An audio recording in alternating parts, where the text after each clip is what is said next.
Hello students, today we are going to study a very interesting chapter, that is trade. Now before we get into the depth of this chapter and learn all about trade, let me tell you something.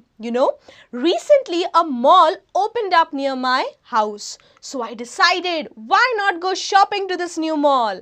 And then on my way back home, I took a metro. And then I decided that I should go for a movie, as I had heard there was a new movie that had released and it was really amazing. Now in all this, I had really forgotten that I had to buy grocery that my mother had asked me to buy.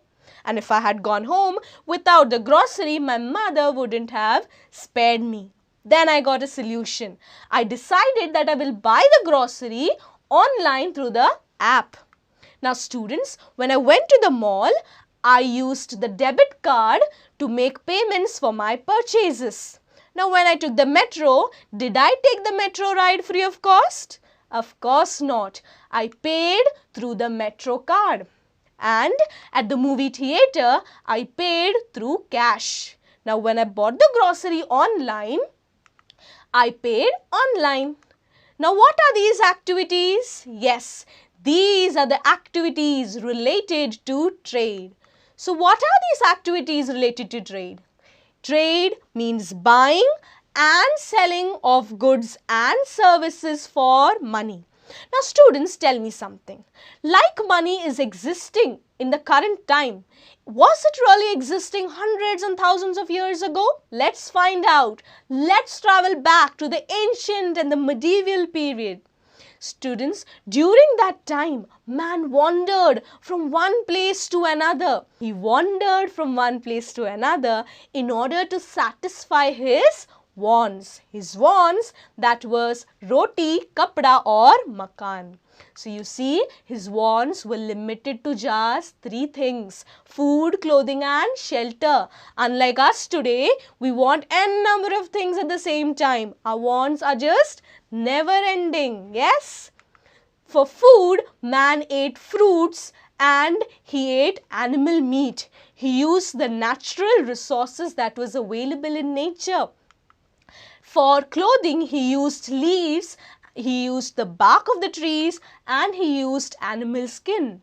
And he lived in caves for shelter.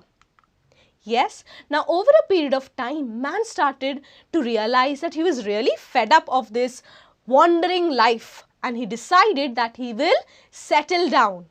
Yes, and therefore he started growing crops near the house that he used to live. And those crops were enough to feed himself and his family. Now, over a period of time, he realized that he should actually start growing these crops on a larger scale and sell it to someone else. And this is how man started slowly exchanging goods for goods, which was known as barter trade. Now, for example, there was a potter and there was a wheat seller. Okay. Now, the potter wanted wheat and the wheat seller wanted pots. Now, what would happen? Yes, the potter sold his pots to the wheat seller and in exchange, the wheat seller sold his wheat to the potter. Now you see over here, this activity that took place, this exchange that took place between the potter and the wheat seller is known as barter trade.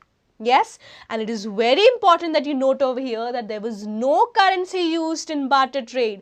Only commodities were exchanged for commodities. If you recollect, even today we practice barter trade. How? Do you remember your mother buys utensils in exchange for some old clothes? Now the problem here is of estimating a proper price for the commodities as to how many shirts or how many clothes to give up in exchange for one utensil.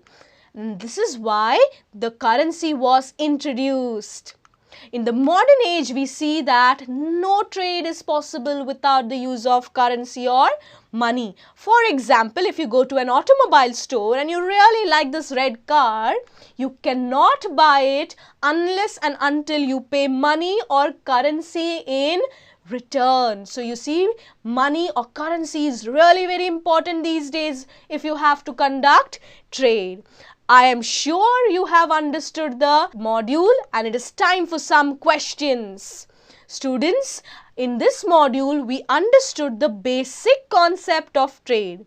In the next module, we shall study how trade originated between regions.